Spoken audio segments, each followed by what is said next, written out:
Now, if you are a film and TV head like me, then this series might be for you.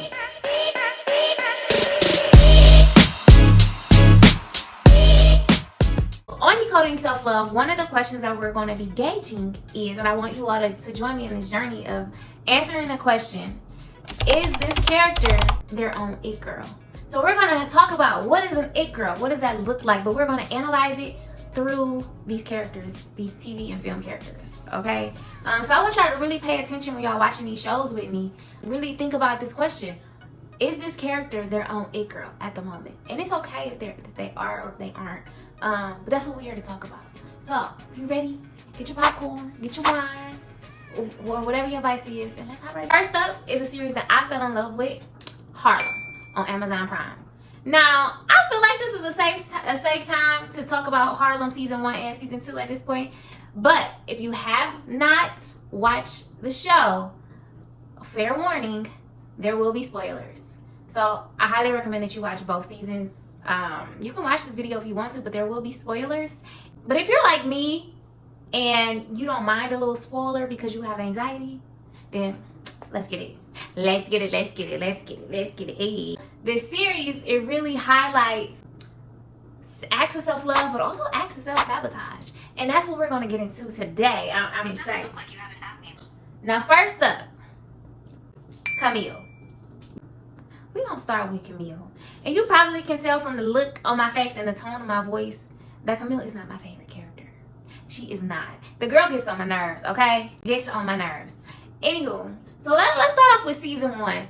And I love the journey that the writers take the characters on from season 1 to season 2. But in season 1, we're introduced to Camille, who's kind of like the main character of one of the main characters of the show, and whose storyline we get the most of in a way. And Camille gets on my nerves for multiple reasons, right? So the first thing that I noticed about Camille is that she doesn't know how to be honest with herself. If you really pay attention to in each episode how she runs away from her own shit and honesty, being honest with herself and honest with other people, she's a runner. Boring, you know? I mean, since he ran away to become a chef, I honestly haven't really thought much about him. Girl, who the hell are you kidding? How would I know if Ian has a girl? Okay, fine, yes. I cyberstalked his ass and I got nothing. How's he still not on any social media? Be careful, Camille. Of what? I am the one who chose this. I am the one who ended things. That's what I wanted. And yet you haven't had a date since. You know what? Can we just change the subject? I'm really okay about seeing Ian. Yes. That was a long time ago. I'm fine. I just don't see the upside of hanging with him at some whack party. Ian's like the one thing that can get you all.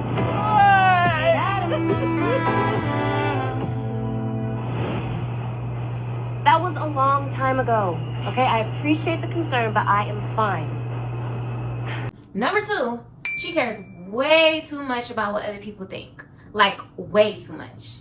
Third thing that I noticed about Camille is that she does not know her voice, her own voice. Either she doesn't know her own voice or she's afraid to trust her own voice because she has so many people that she runs to talk to and about things, and also because she's not honest with herself. Maybe she's running from her own voice because she's not honest with herself. That makes me, maybe she's afraid of her voice. And because of that, it's hard to trust her voice. But she doesn't know, either she doesn't know her own voice or she's running from her own voice. Kansas State is offering me full-time professor with tenure. And you want to move to Kansas? No, of course. No, I don't want to, but I'm not gonna lie, Robin, the offer is nice. It better be. It's in Kansas. No. I'm sure the offer is tempting, Camille, but these things are like dating. You can't just jump on the first sexy thing that comes your way just because he's nice. I know. Columbia is what I want. Columbia is my soulmate. But the bitch won't commit. And then the fourth thing that I noticed about Camille is that she is all over the place with her career. This is all season 1, by the way. This is all season 1. She does not, she's just all over the place with her career, I feel like. It's like she knows what she wants, but I kind of think she's afraid to go after it.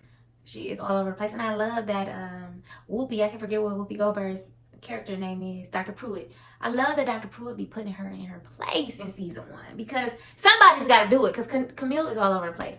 But so those are the 4 things that I noticed about Camille. And from those 4 things, we got to ask the question, is she her own it girl?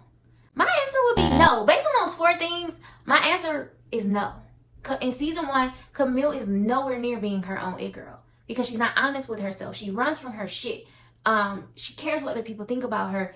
She runs from her own voice, or she doesn't know her own voice. And then she also doesn't even know what she's doing with her life. She's just all over the place. But that's okay. I feel like that's what life is about. That's what the self-love journey is all about, finding your way.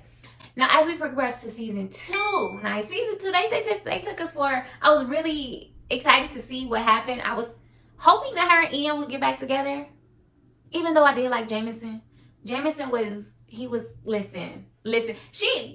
Y'all look at these two. Just look at them. Like, I would have been, it was so easy for her to choose, but that's because she was still holding on to Ian and still in love with Ian. So I guess it makes sense. That was the only thing she was able to be honest about was her love for Ian in season 1. That's the only thing that's the only thing she was able to be honest about. Okay? But anywho, in season 2, when she ends up, kissing Ian multiple times and his fiance finds out about it, this journey that her and Ian goes on, and that she goes on as well. She quits her job at the end of season 1. And I just think all of the shit in season 1 helps her to get to a point where she's like, she's not on this journey in season 2. I think she's on a journey to becoming her own it girl in season 2. That's what I think. And here's why. 1, in the very first episode, she begins to own her shit. But in order for her to own her own shit, she needed to be checked by an outsider because her friends, I'm sorry, but in season 1, her friends kind of irritated me because they weren't being completely honest with her about her shit. But she got checked by Mira. Mira is Ian's ex-fiance now because she caught them 2 kissing twice. And so I'm gonna just replay the clip for y'all real quick because this was a moment. It was a moment. I'm sorry. Well, so we are clear. Apology is not accepted. You stole my man, you took away my life, but the least you could do is own it. These were your choices, Camille. You can't unmake them. You got what you wanted, so be a woman. Own it. And in the meantime, you could do me one favor. Yes, anything. Fuck off.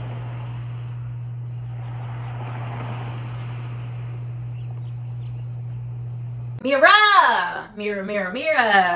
I love that she checked Camille and put Camille in her place. Like, sis, you did the damage. Now own your shit. Stand in it. Stand in your fucked up ass decisions and own it. And I love that Mira checked her, but I also love that Camille, she received it. Like, not in a way of like, woe is me, but in like, damn, yes, I do need to own my shit. I do need to face my shit. And that's exactly the journey that she goes on in season 2. So I think she's on the way. She's on a journey. She's on her path. Number 2, she begins to recognize that a lot of her shit stems from her childhood trauma, which is her mom. She got mommy issues. She has mommy issues. And I love that the show highlights this because we oftentimes, in society, feel like all women have daddy issues and all boys got mommy issues or even daddy issues. But she got trauma from her mama, like, and also from her dad. She lost her dad. We find out in season 2 that she lost her dad. And so she recognizes that I run from my shit and I don't know how to face my shit. It's because I watched my mom run from her grief. And I think that was a beautiful moment for her. Like, yes, it probably hurt because healing hurts sometimes. Healing hurts and the truth hurts. So, number 2, we see that she begins to, it's like she's beginning this, subconsciously she's beginning this healing journey. And I think it's a beautiful thing. Which leads me to number 3, where she begins to be honest with herself. With her facing her shit, that is her being honest with herself. And like we saw in season 1, she was always running from the truth. Her truth at that. And she begins to embrace her truth. Like her realizing that she might not want to be a mom. And having that conversation with Ian. But I love Angie. I'm proud of Angie for letting her know, like, they had a sister-to-sister moment. And I love that Angie was honest with her. Like, boo, it sounds like you don't want to have kids. And you need to be a big girl and tell Ian this. And I love that they had the same talk for Ian. Because as a man, I think self-love is a man topic too. I think if you Google self-love, a whole bunch of white women is going to pop up. It's like the market for self-love is not black women or black men, especially not men. And so I love that in this, throughout this season 2, we kind of see a little bit of Ian's self-love journey as well. It's like his aunt telling him the same thing that Angie tells Camille, like, be a big boy and have the adult conversations. Acknowledge what you want and what you don't want, even if what you want doesn't align with the other person. Like, really referring to Camille. So I love that we got a glimpse of that from the male's perspective. As number 4 is her career seems to be falling in place. Like, she, you know, faces Dr. Pruitt, and she ends up getting an opportunity, multiple opportunities actually. She got the opportunity with Jameson, got the opportunity to help Dr. Pruitt out, and then she had an opportunity to do her Black Joy exhibit, and it was so beautiful. Like, her and Jameson did the damn thing. But we see that because I feel like this is how the self-love journey and life in general operates. Is like when you begin to face your shit and own your shit and face yourself and have the courage to face yourself, things will begin to fall in line for you.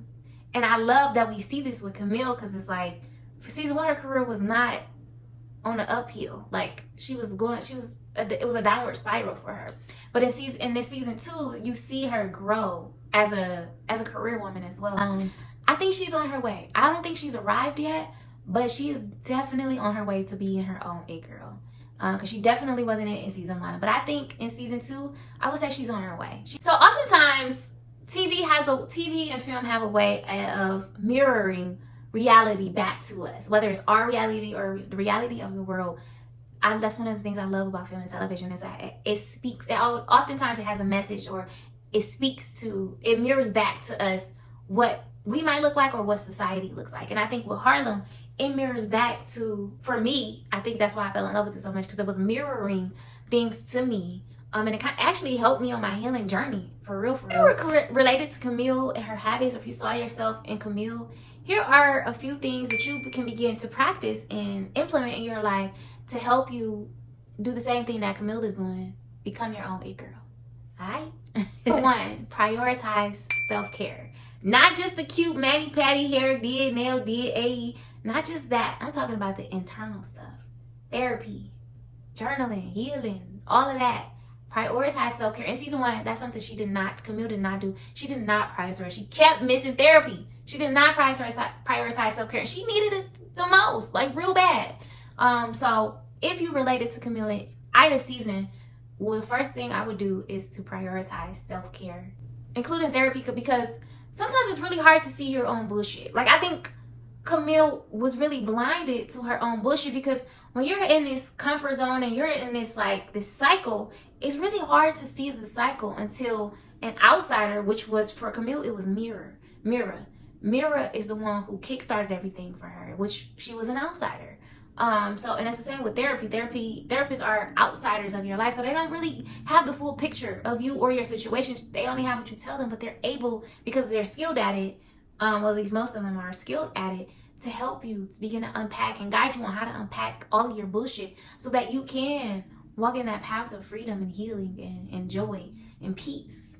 So that's number 1, prioritize self-care. 2, journal or video diary.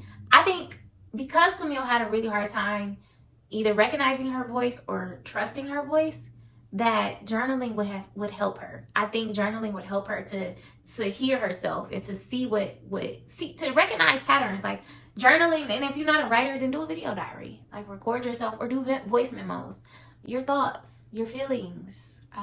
Because when you're able to pour it out and get it out, that's releasing. You're releasing.